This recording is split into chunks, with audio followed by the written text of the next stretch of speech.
At Freddy Fazbear's Pizza, a once successful but now abandoned family entertainment center, a night security guard desperately attempts to flee but is captured and strapped to a torture device, which mutilates his face and kills him. Sometime later, shopping mall security guard Mike Schmidt is fired after assaulting a negligent father whom he mistook for a kidnapper.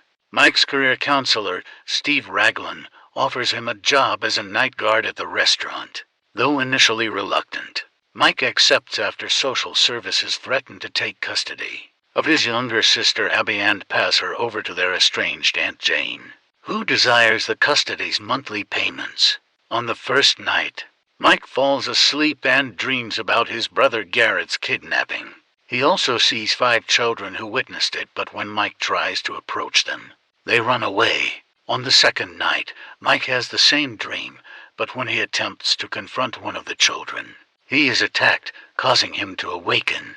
Mike meets police officer Vanessa Shelley, who notices his wounds and applies bandages to them. Vanessa shows Mike around the restaurant and tells him that it closed during the 1980s after 5 children disappeared there. Meanwhile, Jane hires a gang which includes Abby's babysitter Max to vandalize the restaurant in order to get Mike fired and hasten Jane's gaining custody of Abby. The gang breaks in once Mike leaves his shift, but the restaurant's animatronic mascots Freddy Fazbear, Bonnie, Chica, Foxy, and Mr. Cupcake come alive and slaughter the entire group. Max's disappearance forces Mike to bring Abby along to his next shift. On the third night, the animatronics come alive and befriend Abby, but are hostile towards Mike. He discovers that the animatronics are possessed by the ghosts of the missing children, whose leader, a young blonde boy, consistently mentions a yellow rabbit. On the fourth night, Abby is accidentally injured when she, Mike, and Vanessa are bonding with the animatronics. Vanessa learns Mike is attempting to identify Garrett's kidnapper and warns him not to bring Abby to the restaurant again. Mike gets Jane to babysit Abby, much to her frustration, as he goes back to the restaurant during the day and overdoses on sleeping pills. On the 5th night, the children appear in Mike's subsequent dream and tell him that he can stay with Garrett forever, in exchange for Abby.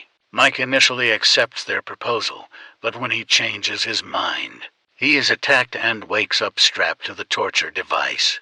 He escapes the device by removing pins that his predecessor had loosened, but is severely wounded by Foxy. Meanwhile, a damaged yellow Freddy animatronic, possessed by the blonde boy, kills Jane and takes Abby back to the restaurant in a taxi.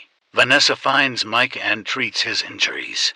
After Mike explains his dream, Vanessa reveals that she is the daughter of William Afton, the serial killer who murdered Garrett and the 5 children by hiding their bodies in the animatronics and that their souls are under his control. Realizing that the animatronics plan to kill Abby, Mike rushes to the restaurant with the necessary equipment to disable them. Mike disables Freddy and Bonnie and stops Chica from killing Abby but is attacked by Mr.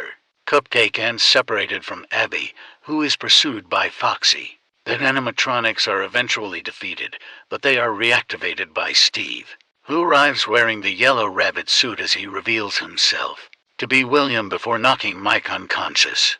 Abby draws a picture of William murdering the missing children in order to free the animatronics from his influence. Vanessa attempts to stop William from interfering with the plan, but he stabs her. Before William can kill Mike as well, Abby shows her drawing to the animatronics, and they turn on him. Mr. Cupcake bites off part of the suit, triggering its internal spring locks mechanisms which violently pierce William's torso. As the animatronics drag him into a back room, Mike and Abby carry a wounded Vanessa out of the restaurant. She falls into a coma afterward and is taken to a hospital. Mike continues to look after Abby as they resume their normal lives.